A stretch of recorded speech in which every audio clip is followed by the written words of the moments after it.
I'll sign him every night. That's super motivating. That's what I'm going to train my body for, every night that I go out there and try to be the best player I can for him. And we're going to bounce that off one another. It's going to be beneficial to us having that chemistry from day one. We know when we're healthy and you're going toe-to-toe against anybody in the West that we feel like we have a really good chance. And, hopefully with some kind of, rejuvenated energy around that identity. We don't have to really figure much out. It's just, can we, put it all together again? Felt organic and natural coming into the gym, getting be a Houston Rocket for the first time. So I always have respect for this coaching staff, this fan base, this state, this city. So it feels right.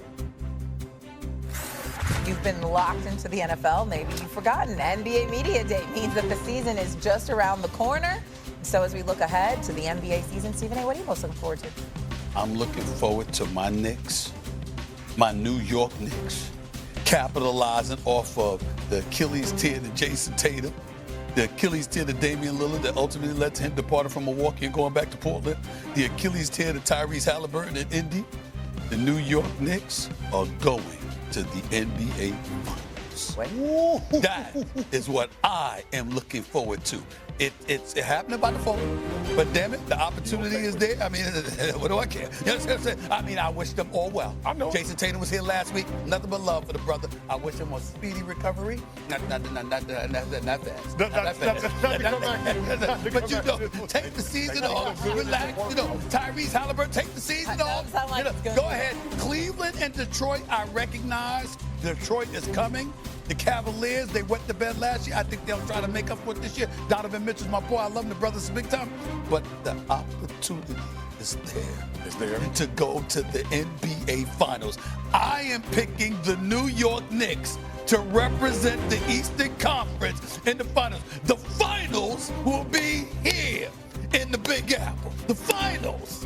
The Finals. So it's failure if y'all don't get to the Finals. All right, we gotta go. Failure if they don't get to the Finals. Even though they ran their head coach right on out of town, he didn't find a replacement. They're going to the Finals. You didn't have to do that. You didn't have to do that. Mike Brown could coach. Mike Brown could coach. Mike Brown could coach, though. What LeBron had to say today on Media Day. Well, he said all the right things. The most important thing is that he's excited, he's motivated, and that means that Rob Pelinka and the Lakers front office did their job this offseason, right? If he's coming into training camp and he's happy and he's excited about this season, he's excited about the moves that they made. And I'm excited as well. I'm very high on the Los Angeles Lakers. I got them right up there with OKC and Houston, and I wouldn't be surprised if this team make it to the NBA Finals. They have a lot of young veteran guys. I love what Rui Hachimura brings to the game. Austin Reeves, we saw flashes of what he could be last year for us, the strides he took offensively. Luka in great shape. They got a point of attack defender and Marcus Smart on the perimeter. And DeAndre Ayton, I believe we're going to see the best version of him, something that we haven't seen in a long time. His mental is going to be there. So I'm high on this Los Angeles Lakers team, and if you're the Los Angeles Lakers, you feel good about what LeBron James is saying right now, because that means he's excited and motivated, and he's pleased about what they did this offseason. Bobby? Yeah, I mean, I think the biggest thing for me was, where was LeBron's mindset? The last time we saw him was limping off the court in Game 5, and as you heard in his interview, he still has that love to play the game. Here's a player that's 40 years old and is still a top 10 player in the NBA, and what LeBron said is that when that love for the game isn't going to be there, that's going to be his signal to walk away from it. And it's not going to be how great Luka is and what next year could look like. It's when he'll know when he's done playing, but he's not done quite yet. He still thinks that this team certainly can contend in the Western Conference here. And he looks, certainly from a health standpoint, that's going to be the biggest thing as far as where he is this year, because as I said, he's coming off that knee injury from that Minnesota series. Yeah, it'll be fascinating to see. I I do think the Houston situation at point guard is something obviously to monitor, but I'm with you guys. I think this team can be a top 4 or 5 team in the Western Conference, which will be tightly contested. You know, Luka's looking great, almost as good as Perk is looking these days. Perk is looking like a skinny Luka out there right now. All right, let's move on here. One of the storylines medium, George. Oh, medium. Okay. One of the storylines that's dominated the offseason has been the NBA's investigation to the alleged cap circumvention between the Clippers and Kawhi Leonard. Kawhi has yet to speak on the allegations, but while we wait for Leonard to hit the podium, here's a straightforward denial from Clippers President of Basketball Operations, Lawrence Frank. The salary cap governs everything we do. Our mission every day is to build the best team we can under the constraints of the cap. There is no gray area. There are no secret shortcuts.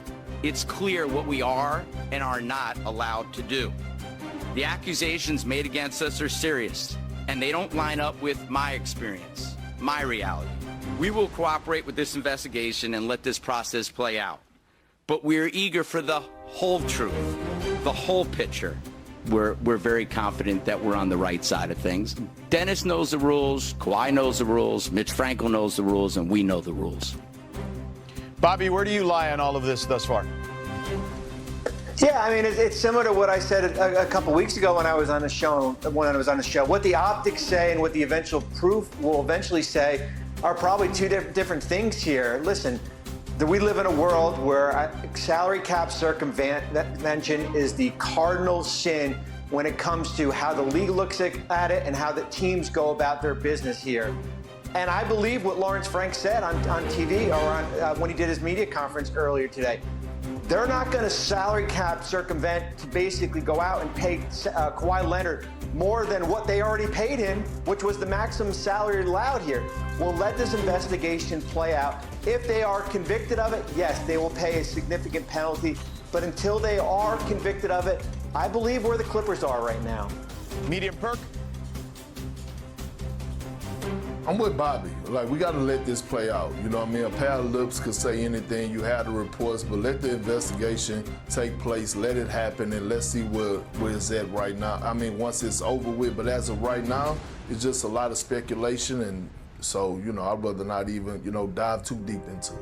Yeah, look, the league is going to take its time. We know they've hired an independent investigator in this particular situation.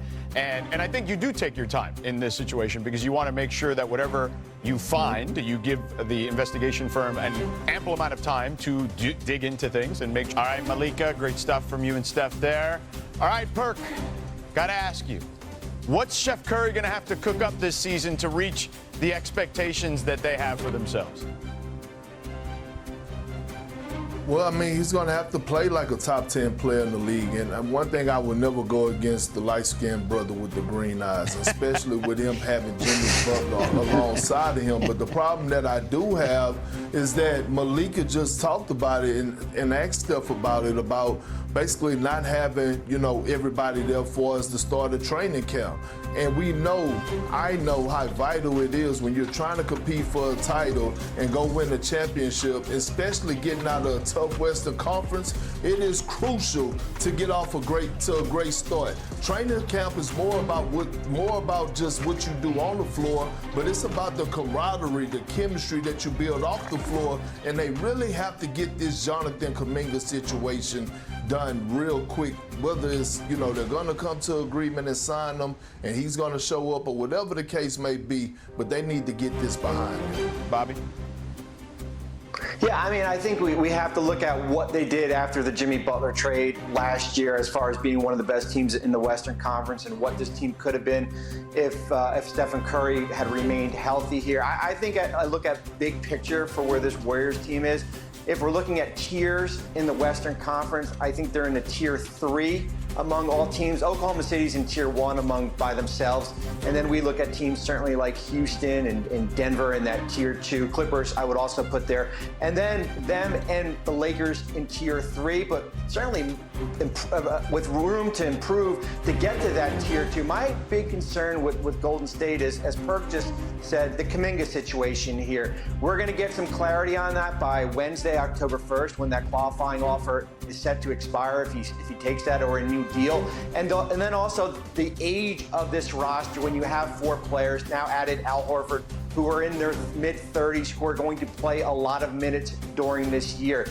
If they can get that Kuminga situation resolved and kind of block out the noise, yes, I do think this Golden State team can be one of these teams that can contend